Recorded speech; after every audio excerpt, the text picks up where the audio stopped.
Nous avons pris la décision de créer ce conseil prospectif territorial parce que nous voulons associer les citoyens, les acteurs du territoire, à une démarche de participation démocratique, de participation de chacun des acteurs du territoire au sens le plus large possible, en partant du constat que la représentation par les élus était remise en cause par un certain nombre de citoyens depuis quelques mois, depuis quelques années,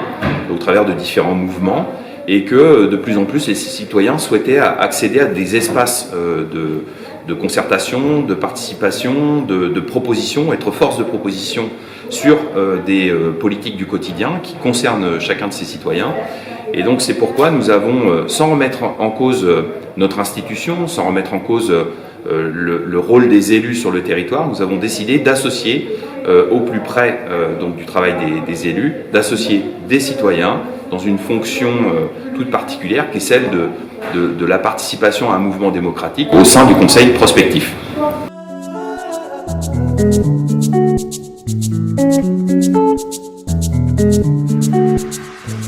Alors nous avons choisi ce terme de prospective pour désigner le contenu des travaux de cette instance, parce que nous pensons que ce qui est important aujourd'hui, c'est d'éclairer en fait les élus qui vont prendre les décisions qui concernent les citoyens, de les éclairer en regardant ce qui va se passer demain, après-demain, sur les grandes questions qui concernent les citoyens. Donc c'est des questions de transition, c'est des questions de mobilité, mais justement c'est, comme on reprend souvent l'expression, c'est lever un peu le nez du guidon pour savoir là où on veut aller, là où on souhaite, dans quelle direction on souhaite mener des politiques publiques. Et justement, pour prendre ces décisions, il nous faut regarder plus loin, prendre la direction, se donner un cap. Et justement, c'est pour ça qu'on reprend le terme de prospective, qui n'est pas celle de la décision du jour, mais celle de la décision pour le bien vivre ensemble sur le territoire des Mauges demain.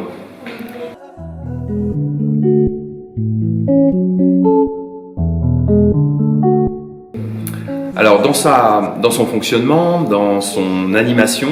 ce conseil prospectif sera libre. Il n'est constitué d'ailleurs que de citoyens.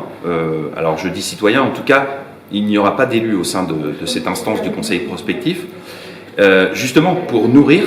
pour enrichir les réflexions, prendre de la hauteur, comme je le disais. Et cette liberté est donnée, et quand je dis liberté, c'est également des moyens, puisqu'il y a des moyens humains qui vont être alloués à cette instance pour son animation, et des moyens financiers pour justement permettre à chacun des participants de participer à des événements, de se documenter, de visionner et de faire intervenir des experts sur telle ou telle question qui leur est posée. Le lien qu'il y a entre cette instance du conseil prospectif et les élus, ou en tout cas l'instance du conseil d'agglomération, c'est le fait que les élus peuvent saisir cette instance du conseil prospectif en lui demandant de réfléchir, en lui posant, en l'invitant à réfléchir à une question ou à une grande politique publique. Et je disais tout à l'heure, ça peut être sur des questions de transition, ça peut être sur des questions de mobilité, ça peut être sur des questions d'aménagement, de santé, ça peut être sur des questions de vieillissement. Et le lien, il est là, c'est le fait qu'on puisse saisir l'instance, que les élus puissent saisir l'instance. Quand je parle de liberté, c'est aussi que le conseil prospectif peut lui-même s'auto-saisir sur un sujet, où à sa majorité, en fait, les membres du conseil prospectif décident d'engager une réflexion sur justement un sujet qui n'aurait pas été soumis par l'Assemblée délibérante de Mauges Communauté, mais qui, selon eux, est un sujet important, un sujet de société pour la population des Mauges, et ce qui motiverait justement le fait de s'investir, de travailler, de réfléchir pour faire des propositions. Et puis enfin, le lien qu'il y aura entre ce conseil prospectif et le conseil d'agglomération, c'est le fait que les conclusions des travaux, les synthèses des travaux qui ont été réalisés par ces conseillers seront présentés aux élus du conseil d'agglomération, feront l'objet de publications, peut-être de films, en tout cas de moyens qui permettront de restituer aux élus des éléments